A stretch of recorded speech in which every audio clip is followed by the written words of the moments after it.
Sir, UPSC மூலம் இல்லாம ஒன்றிய அமைச்சர் அதிகாரிகள் பொறுப்பை பாஜக அரசு நேரடியா நியமனம் பண்ணிட்டு வந்துட்டு இருந்தாங்க. இதை ராகுல் காந்தி அவர்கள் கடுமையா எதிர்த்துட்டு வந்தாரு. அதைத் தொடர்ந்து ராகுல் காந்தி அவர்களுக்கு சப்போர்ட் பண்ணும் விதமா நிதிஷ்குமார் கட்சியும் பாஸ்வான் கட்சியும் தங்களது எதிர்ப்பை காட்டியிருக்காங்க. இப்படி பாஜக அரசு அறிவிச்ச 2 நாள்லயே பின்வாங்கியதை நீங்க எப்படி சார் பாக்குறீங்க? 10 ஆண்டு கால ஆட்சியை நிறைவு செய்திருக்கிற பாரதிய ஜனதா கட்சி 11வது ஆண்டில் 3வது முறையாக அடியெடுத்து வைத்திருக்கிறது. இதுவரைக்கும் பாரதிய ஜனதா கட்சி இப்படிப்பட்ட எந்த பின்வாங்குகிற நடவடிக்கையிலும் ஈடுபட்டது இல்லையா என்று கேட்டால் ஈடுபட்டிருக்கிறார்கள். எப்போது என்று சொன்னால், இந்த விவசாயிகளினுடைய மிகப்பெரிய போராட்டத்துக்கு பின்னால் விவசாயிகளுக்கு எதிரான அந்த சட்ட வரைவில் எதையுமே மாற்ற முடியாது என்று விடாபிடியாக பேசிய மோடி ஒரு கட்டத்துக்கு மேல் விவசாயிகளிடத்தில் ஈடு கொடுக்க முடியாமல் தன்னுடைய பின்வாங்குகிற நடவடிக்கையை நீண்ட நெடிய போராட்டத்துக்கு பிறகு செய்தார். இது கடந்த கால மோடியினுடைய செயல்பாடு. ஆனால் இப்போது மோடி 3வது முறையாக ஆட்சி அதிகாரத்துக்கு வந்ததற்கு பிறகு ஒரே நாளில் பின்வாங்குகிற நடவடிக்கையும் ஒரே கூட்டத்தொடரில் பின்வாங்குகிற நடவடிக்கையும் என்று ஒட்டுமொத்தமாக மோடிக்கு மிகப்பெரிய சவால்களும் நெருக்கடிகளும் இந்த 3வது முறையாக பொறுப்பேற்றதற்கு பின்னால் தொடர்ந்து கொண்டே இருக்கிறது என்பதைத்தான் நாம் பார்க்க வேண்டியிருக்கிறது. அதுல குறிப்பா இந்த அரசு பொறுப்பேற்றுக் கொண்டவுடன் முதலில் நிறைவேற்றுவதற்காக கொண்டு வரப்பட்ட மசோதா வக்பு சட்ட திருத்தத்தினுடைய மசோதா தான். அந்த மசோதாவை அவர்களால் நிறைவேற்ற முடிந்ததா என்று கேட்டால் நிறைவேற்ற முடியவில்லை. பாராளுமன்றத்தினுடைய கூட்டுக்குழு ஜாயிண்ட் பார்லிமெண்டரி கமிட்டி ஜேபிசிக்கு அனுப்பி வைத்து அது குறித்து ஜேபிசி முடிவெடுக்கும் என்கிற நிலையே மோடிக்கு ஒரு மிகப்பெரிய பின்னடைவு தானே. நினைத்ததையெல்லாம் சாதித்த மோடி, நினைத்ததையெல்லாம் செய்து முடித்த பாரதிய ஜனதா கட்சி முதல் மசோதாவையே தோல்வியுறுகிற நிலைக்கு கொண்டு போய் நிறுத்தி இருக்கிறது என்று சொன்னால், மோடி தன்னுடைய அதிகார பலத்தை முழுமையாக இழந்து நிர்மூலமாகி போய் நிற்கிறார் என்பதைத்தான் அது உணர்த்தியது. இப்போது 2 நாட்கள் தான் யுபிஎஸ்சி சார்பில் லேட்டரல் என்ட்ரி என்கிற அந்த முறையில் நியமனம் நடைபெறும் என்று 40 பணியிடங்களை குறிப்பிட்டிருந்தார்கள். இணை செயலாளர்கள், செயலாளர்கள் என்று பல்வேறு ஒன்றிய அரசினுடைய பொறுப்புகள். இவை எல்லாவற்றுக்கும் IAS அதிகாரிகள் நியமிக்கப்பட வேண்டும். அதிலும் சுப்பீரியர் ஆபீசர்களையா பார்த்து நியமிக்கணும். எக்ஸ்பீரியன்ஸ்டு சுப்பீரியர் ஆபீசர்னு சொல்லுவாங்க ஒன்றிய அரசு பணியிடங்களுக்கு. ஏற்கனவே ஒன்றிய அரசினுடைய பல்வேறு துறைகளில் பணியாற்றி இருக்கக்கூடியவர்கள், பல்வேறு துறைகளில் செயலாளர்களாக, இணை செயலாளர்களாக இருந்தவர்கள் இந்த பொறுப்புக்கு நியமிக்கப்பட வேண்டும். பியோர்லி IAS ஆபீசர், அதாவது யுபிஎஸ்சியினுடைய முழுமையான தேர்வு முறையை கடைபிடித்து யுபிஎஸ்சியினுடைய கேடரா வந்திருக்கணும். இதுதான் இந்த நடைமுறை. ஆனா 17ஆம் தேதி இவங்க ஒரு அறிவிப்பு வெளியிடுறாங்க. என்ன அறிவிப்பு வெளியிடுறாங்கன்னா, லேட்டரல் என்ட்ரி முறையில் இந்த 40 பணியிடங்கள் நிரப்பப்படும். இதுல ஒரு சூழ்ச்சமம் இருக்கு. இந்த இடஒதுக்கீட்டை, சமூக நீதியை காலில் போட்டு மிதிக்கிறது இந்த அரசுன்னு சொல்லி ராகுல் காந்தி முதல் கண்டன குரலை எழுப்பினார். நாடு முழுவதும் எதிர்ப்பு அலை உருவானது. அதுல குறிப்பா தமிழ்நாட்டினுடைய முதலமைச்சர் நேற்றைக்குத்தான் ஒரு எதிர்ப்பை கடுமையாக பதிவு செய்திருந்தார். எல்லாரும் சொன்னாங்க, பாஜகவோடு கூட்டணி போவதற்கான எல்லா எண்ணங்களும் வண்ணங்களும் தெரிந்து கொண்டிருக்கிறது, திமுகவும் பாஜகவும் நெருங்குகிறது என்றெல்லாம் சொன்னார்கள். அதெல்லாம் வெறும் வெற்று கூச்சல் தானே தவிர திமுக பாஜக எதிர்ப்பில் வலுவாக இருக்கிறது என்பதை தன்னுடைய எதிர்ப்பின் மூலமாக நேற்றைக்கு கூட பதிவு செய்திருக்கிறார் முதலமைச்சர் என்பதை நாம் பார்த்தோம். ராகுல் காந்தியினுடைய எதிர்ப்பு, அதை அடுத்து தமிழ்நாட்டிலிருந்து எல்லா கட்சிகளும், திராவிடர் கழகத்தினுடைய தலைவர் ஆசிரியர் வீரமணி அவர்கள் கூட ஆர்ப்பாட்டத்தையே அறிவித்திருந்தார்.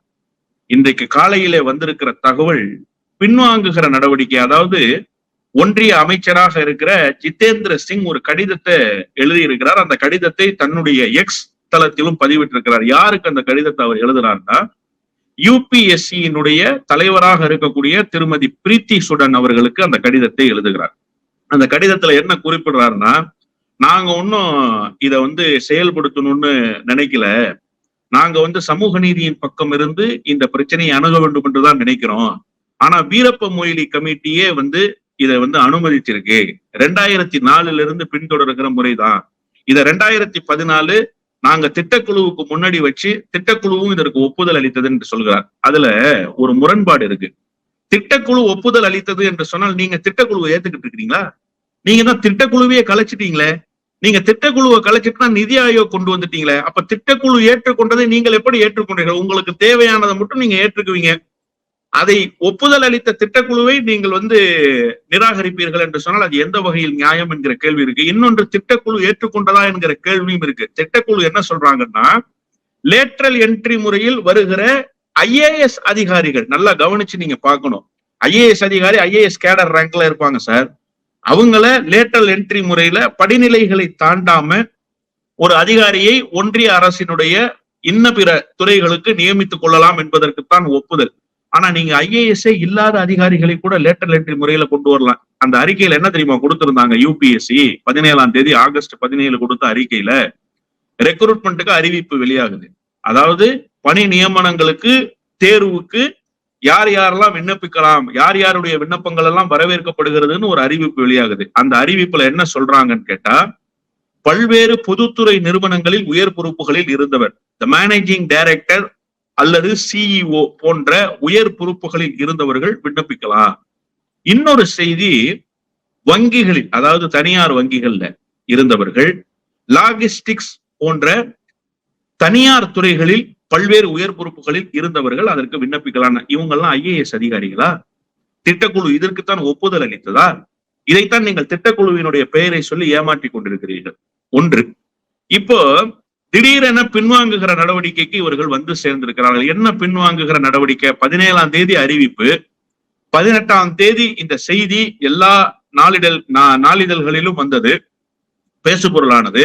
19ஆம் தேதி தமிழ்நாட்டினுடைய முதலமைச்சர் எதிர்ப்பை பதிவு செய்கிறார், ராகுல் காந்தி எதிர்ப்பை பதிவு செய்யறாரு, மம்தா பானர்ஜி எதிர்ப்பை பதிவு செய்யறாங்க, சமூக நீதியின் பக்கம் நிற்கக்கூடிய எல்லா கட்சிகளும் எதிர்ப்பை பதிவு செய்கிறது. 20ஆம் தேதி காலையில ஒரு அறிவிப்பு வெளியிடுறாங்க, நாங்க இதை வித்ரா பண்ணிக்கிறோம். நிறுத்தி வைப்பதற்கான கடிதத்தை UPSC தலைவருக்கு அனுப்புறாங்க. என்ன சொல்லி UPSC தலைவருக்கு அனுப்புறாங்க?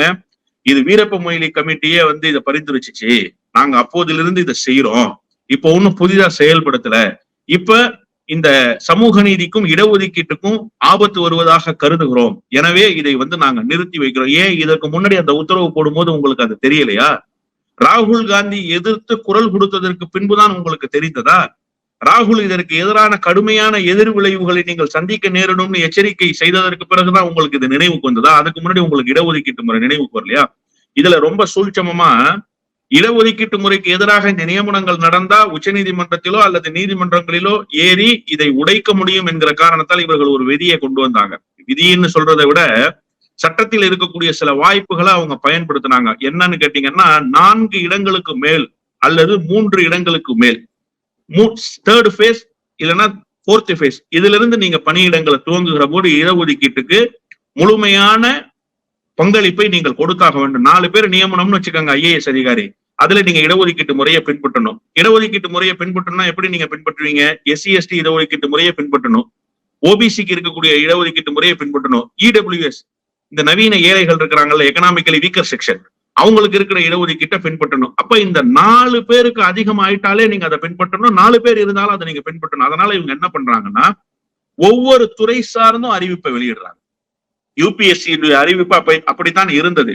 ஒரு உதாரணமாக சொல்ல வேண்டும் என்று சொன்னால், நிதி அமைச்சகத்துக்கு என்று சொன்னால் ஒட்டுமொத்தமாக ஒன்றிய அரசினுடைய ரேங்கிங் தானே சார், ஒன்றிய அரசினுடைய காலி பணியிடங்கள் தானே. நீங்க ஒன்றிய அரசினுடைய காலி பணியிடங்களை நிரப்புவதற்குத்தானே விண்ணப்பங்களை வரவேற்றிருக்க வேண்டும். ஆனால் குறிப்பிட்ட துறை, உதாரணமாக சொல்ல வேண்டும் என்று சொன்னால், மனித உரிமைகளுக்காக மனிதவள மேம்பாட்டுத்துறை, அதை தனியா கொண்டு வந்துட்டாங்க. அப்புறம் நிதித்துறை, அதை தனியா கொண்டு வந்துட்டாங்க. நீதி மற்றும் சட்டம், அதுக்கு தனியா கொண்டு வந்துறாங்க. இப்படி ஒவ்வொரு துறைகளையும் பிரித்து 3 இடங்களுக்கு கீழாக 2 இடங்களுக்கு கீழாக பணியிடங்கள் இருப்பதாக சொல்லி மொத்தம் இவர்கள் 11 தொகுப்புகளில் காலி பணியிடங்கள் இருக்கிறதுன்னு அறிவிப்பு வெளியிட்டாங்க. இந்த 11 தொகுப்புகள்லயும் எந்த இடத்திலையும் 3 இடங்கள் 4 இடங்களுக்கு மிகாமல் பார்த்து கொண்டார்கள். அப்பதானே இடஒதுக்கீட்டை இம்ப்ளிமெண்ட் பண்ண முடியாது. நாளைக்கு சட்ட ரீதியான போராட்டங்கள் வரும் என்று சொன்னால், சட்ட ரீதியாக நீதிமன்றங்களுக்கு சென்று இதை உடைக்க வேண்டும் என்று சொன்னால் உடைக்க முடியாமல் போகும் என்கிற வேலையை செய்துவிட்டு இப்போது பலமான எதிர்ப்பை இந்தியா கூட்டணியினுடைய கட்சிகள் பதிவு செய்ததற்கு பிறகு வேறு வழியே இல்லாமல் பின்வாங்கி இருக்கிறார். அதுல இன்னொரு குறிப்பிட்ட செய்தி என்ன தெரியுமா? வக்பு மசோதாவுல சீர்திருத்தங்கள் கொண்டு வருகிற போது எப்படி தேசிய ஜனநாயக கூட்டணியில் இருந்தவர்களே பலமான எதிர்ப்பை பதிவு செய்தார்களோ, அதுபோல இப்போது தேசிய ஜனநாயக கூட்டணியிலேயே அங்கம் வகிக்கக்கூடிய ஜனதா தளத்தினுடைய தலைவராக இருக்கிற மரியாதைக்குரிய நிதிஷ்குமார் பீகாரினுடைய முதலமைச்சர் இதை ஏற்கவே முடியாதுன்ட்டாரு. இதுல கூடுதலான சிறப்பு என்ன தெரியுமா?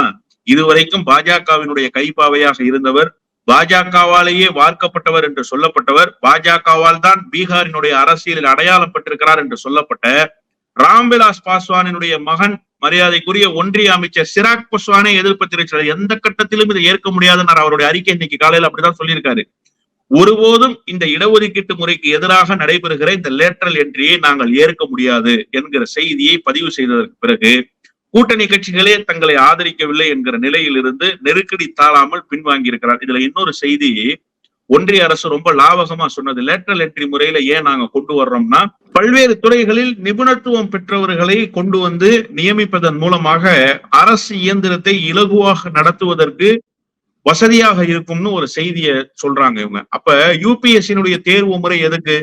நீங்க யூபிஎஸ்சி முறையை ரத்து பண்ணிடலாமே.